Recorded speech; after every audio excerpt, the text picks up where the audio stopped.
Hello, my name is Blossoms and welcome to another Genshin Impact video.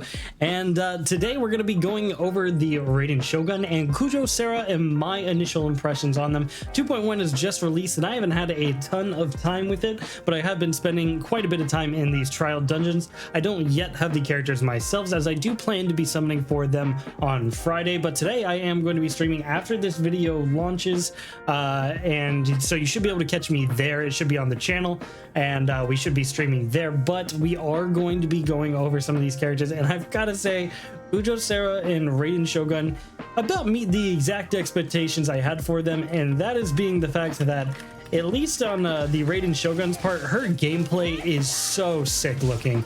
Like, it is just so clean. It feels really good. There's a lot of crazy effects going on. You get the booba sword, and the sheer sound design and just shit going on screen is so fun to watch and so entertaining.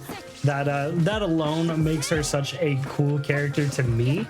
And you can get an idea, she's pretty darn strong here in this little showcase. And I'd argue that her build in this showcase isn't even the best build you could have for her.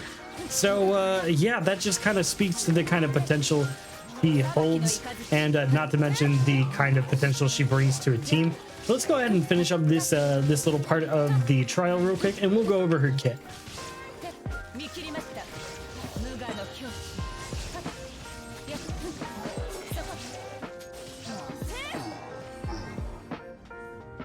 So, going over the Raiden Shoguns Kit, she's got quite the cool one. We'll go to her talents first, and of course the normal and charge attack. There's nothing too crazy going on here. Some decent scalings, nothing that's really to write home about, but the E skills where things start to get interesting, and a lot about the Raiden Shogun's Kit. So essentially, her E skill transcends Baleful Omen. The Raiden Shogun unveils a shard of her euthymia, dealing electro damage to nearby opponents and granting nearby party members with the Eye of Stormy Judgment. When characters with this buff attack and deal damage to opponents, the Eye will unleash a coordinated attack, dealing AoE electro damage at the opponent's position. Characters who gain the Eye of Stormy Judgment will have their elemental burst damage increase based on the energy cost of the elemental burst during the Eye's duration. The Eye can initiate one coordinated attack every 0.9 seconds per party. This is very cool. We'll talk about this in a second. Coordinated attacks generated by characters not controlled by you deal 20% of the normal damage. So essentially the way this works, I know that bottom part could have been confusing as well, but essentially you cast her E, and that's going to allow her and any other character on your team, when they attack and deal damage to opponents, it is also going to deal some AoE electro damage at that opponent's position, which is really, really nice. And the bottom portion here, you might have been, well, what exactly does that mean? That essentially means in co-op, this is going to work for everybody. However, you know, the characters that you don't control are only going to deal 20% of the damage that you'd normally do, but still, that is really nice. You're giving this buff to everybody, even in co-op, which I think is really cool. And I didn't think they'd really design a character kind of with that in mind, and I find that really cool. So the initial skill damage is pretty solid. The coordinated attack damage is pretty solid as well, considering it does have a pretty decent duration of 25 seconds, which is actually really good. And that is going to be dealing that 67.2% coordinated attack damage each time you're dealing damage every 0.9 seconds with your characters. Not to mention also, you know, giving you an elemental damage burst bonus, 0.29% per energy. So essentially what that means is, depending on the cost of your elemental burst, so say her burst cost here is 90, which is actually the highest in the game now. But that means her elemental burst is going to be dealing more damage because it does cost more because of her E skill here. So that's something you're going to want to take into account. It only has a cooldown of 10 seconds, so you can keep this up 100% of the time. You will always have this up.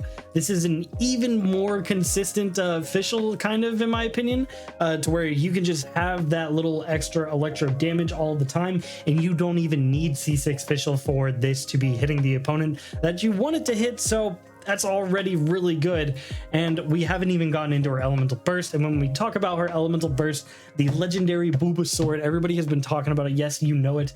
The Muso Shinsetsu, gathering truce unnumbered and wishes uncounted, the Raiden Shogun unleashes the Muso no Hitotachi and deals AoE electric damage using Muso Ishin in combat for a certain duration afterward. The damage dealt by Muso no Hitotachi and Muso Ishin's attacks will be increased based on the number of chakras Desideratas resolve stacks consumed when this skill is used. And there is so much going on here. And essentially, what is that saying? So essentially, you cast Booba Sword, and that's what Muso Ishin is. And while in this state, the Raiden Shogun will wield her Tachi in battle, while her normal charge and plunging attacks will be infused with electric damage, which cannot be overwritten, which is important. When such attacks hit opponents, she will regenerate energy for all nearby party members. Energy can be restored this way once every 1 second. This effect can be triggered 5 times throughout the skill's duration. While in this state, the Raiden Shogun's resistance to interruption is increased, and she is immune to electrocharge reaction damage. While Muso Ishin is active, the Raiden Shogun's normal charge and plunging attack damage will be considered elemental burst damage. And they have a whole post talking about this as well, talking about elemental burst damage. If you want a little bit more detail on that, I suggest reading that post. Paimon posted on Twitter, and I'm sure you can find it on their websites. But the effects of Muso Ishin will be cleared when the Raiden Shogun leaves the field, so you can't carry it off of you at the field. Very important to know. And then we have Chakra Desiderata. They mentioned this earlier. When nearby party members, excluding the Raiden Shogun herself, use their elemental burst, the Raiden Shogun will build up resolve stacks based on the energy cost of these elemental bursts. The maximum number of resolve stacks is 60. The resolve gained by Chakra Desidera will be cleared 300 seconds after the Raiden Shogun leaves the field. And I imagine all of this is kind of scaling. That's why we have so many numbers going on here. And basically, she gets a whole new normal and charge attack set here and plunging attack from her elemental burst, because she basically becomes a new weapon type because she is a spear user, but this makes her a sword user. And so initially, you get 6% on your resolve bonus, and you get 1.16% attack damage per stack, which is pretty interesting. You start to build these stacks per energy consumed, 0.19, so that's going to build up based on the energy cost. There are a lot of numbers here. I do get that. It can be a little complicated, but just understand she's really rock solid. She's going to be building a ton of energy for your teammates, and not only that, her kit is going to be allowing your teammates elemental burst to be dealing that much more damage, as well as the fact that she can facilitate electro reactions really well with 100% uptime on her E skill. And I don't want to go too detailed into this. We can do that if we actually get her, and we can talk about all that. This is just first impressions and whatnot. Her next passive talent here is Wishes Unnumbered. When nearby party members gain elemental orbs or particles, Chakra Desiderata gains 2 resolve stacks. This effect can occur once every 3 seconds. So that's going to be another way to be gaining resolve stacks, which is very important to note. And then her final one here is each 1% above 100% energy recharge that the Raiden Shogun possesses grants her 0.6 energy greater energy restoration for Muso Ishin and 0.4% electric damage bonus. So stacking energy recharge into her is going to be absolutely nuts. And then she has a final passive talent here is more expended when ascending. Swords and polearms is decreased by 50%, that is actually really clutch, because it can be quite expensive once you start getting into the higher end of swords and polearms. And the fact that you're getting a reduction by 50% for both of them is really nice quality of life from her.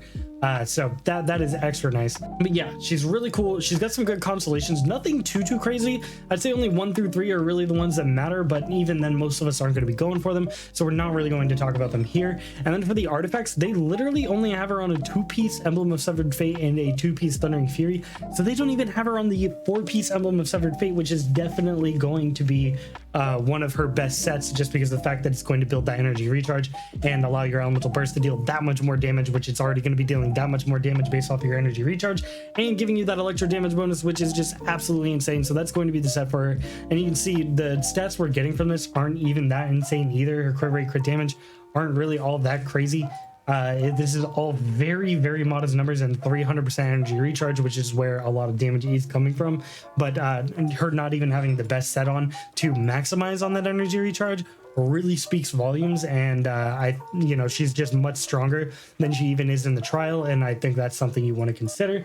As for weapons, of course, they're using engulfing lightning on her, which is the brand new spear, and is definitely going to be the best on her, but there are plenty of spear options that you can use on her, but this is definitely going to be the best one on her. But yeah, as I said, Raiden Shogun absolutely slaps. Her gameplay at the very least is some of the cleanest in the game, and you can really take advantage of it when you just are going absolutely insane with your team here, and tons of elemental bursts, just generating energy for everybody and dealing a bunch of damage at the same time is absolutely insane. And I've got to say, I really do love her kit. If I wasn't so invested in Kokomi, I'd be dumping a lot of primos on this character, and I do hope that I get her come this Friday when we do our summon stream.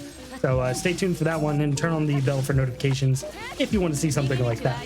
But we've talked about Raiden Shogun enough. Let's go ahead and do some quick first impressions on Kujou Sara. She is far more simple than the Raiden Shogun, and I want to go ahead and show her off to you guys. All right, now Kujou Sara here has a much simpler kit than the Raiden Shogun. Essentially, she has an E skill here that'll teleport her, and I still haven't quite figured out how that teleport works. But after you do that teleport, it allows your charge attack to drop one of these, and essentially that's going to deal an AoE of an Electro, as you saw, and whatever character you have that is currently in there is going to get an attack buff. I wasn't in there when I cast it, but you'll see she's at 1100 right now. And then when I cast her little teleport here, we can see that her charge attack is going to proc here, and she's going to get an attack buff based off of her base attack. You see it's only 400 here. She doesn't have the most crazy base attack here, and that is just a example of how that works. And then she has this Q skill here that deals actually pretty solid electro damage and spreads out pretty darn far, and this also gives you the attack buff. So that's something you're going to want to note there. I don't believe it stacks with the E or the charge attack buff at all, but I do believe it scales differently from the E, because you notice our attack is a little bit higher there. So do keep that in mind. But basically, you have two avenues to be giving attack to your teammates. And yes, you don't necessarily have to give this to her. I know I've only been showing it off on her, but you can say we drop in Xiangling here. She's also going to be getting that attack buff. She's definitely not 1700 before this. We'll go ahead and show it once it wears off. You can see she has the buff still. And then now that it's worn off, you see she gained about 400 from there as well. So yeah, she's going to be really good at providing a solid attack buff, as well as just a little traversal method with her E. It seems a little weird because you can't seem to really guide where it's going. At least I haven't mastered it. If you can, so let me know in the comment section below if there is some sort of trick to it. But essentially her E skill, at least the teleport of it, seems a little strange, but her ability to do this attack buff is really crazy. But yeah, let's go ahead and just actually talk about her talents here. So essentially we showed them off a little bit, and her E skill here is exactly what I showed you. Retreats rapidly with the speed of a Tengu, summoning the protection of the Crow Feather, gains Crow Feather cover for 18 seconds, and when Kujou Sara fires a fully charged aim shot, Crow Feather cover will be consumed and will leave a Crow Feather at the target location. Crow Feathers with trigger Tengu Jurai ambush after a short time, dealing electric damage and granting the active character within its AoE an attack bonus based on Kujou Sara's base attack. So yeah, essentially all I said is your E skill there is going to deal 201% there. I do believe that counts as elemental skill damage, which is something a lot of people were worrying about, especially for things like Sakubo, but I do believe this counts as elemental skill damage. Please correct me if I'm wrong in the comment section below, but I'm pretty sure that is how it works. And then you see the attack bonus ratio here is 69% at level 8. Nice.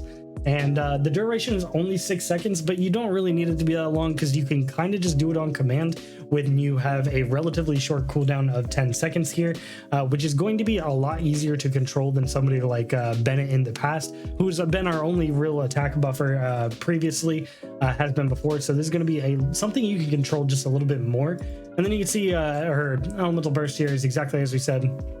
Big OE Electro, a bunch of damage there, and essentially this also does say the attack bonus provided by various kinds of Tengu Jurai will not stack, and their effects and duration will be determined by the last Tengu Jurai to take effect. So yeah, it does stack a little bit differently through here, and this is Tengu Jurai. Titanbreaker and Tengu Jurai Stormcluster can provide with the active character within their AoE with the same attack bonus as given by the elemental skill Tengu Stormcall. So it can give you that same attack bonus.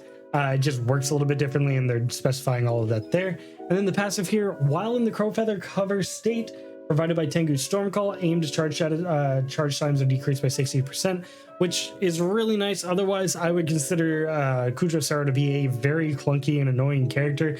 Having this be a much faster charge shot to make sure you're getting that attack bonus when you want it is very, very nice, and I would not have liked her without this passive, if I'm being honest. But when her last one here, when Tengu Jirai ambush hits opponents, Kujou Sara will restore 1.2 energy to all party members for every 100% energy recharge she has.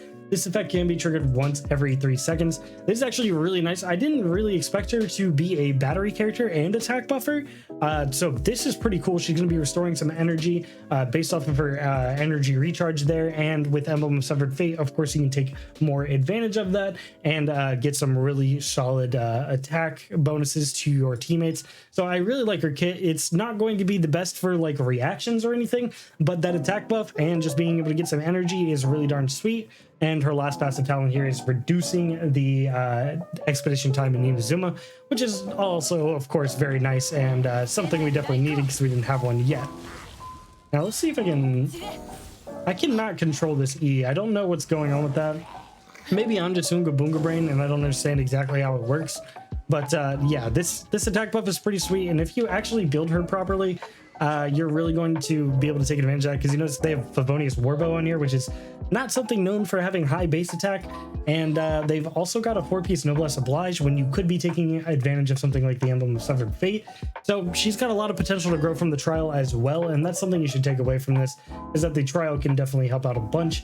And then her constellations are pretty sweet, especially her C1 here when Tengu Jirai grants characters attack bonuses or hits opponents. The cooldown of Tengu's Stormcall is decreased by 1 second. This effect can be triggered once every 3 seconds. I think that's really sick. It's going to be making her relatively long-ish cooldown. It's short, but it can be long if you're trying to buff multiple people. That's just going to make it a lot easier, and I think it's pretty nice in my book.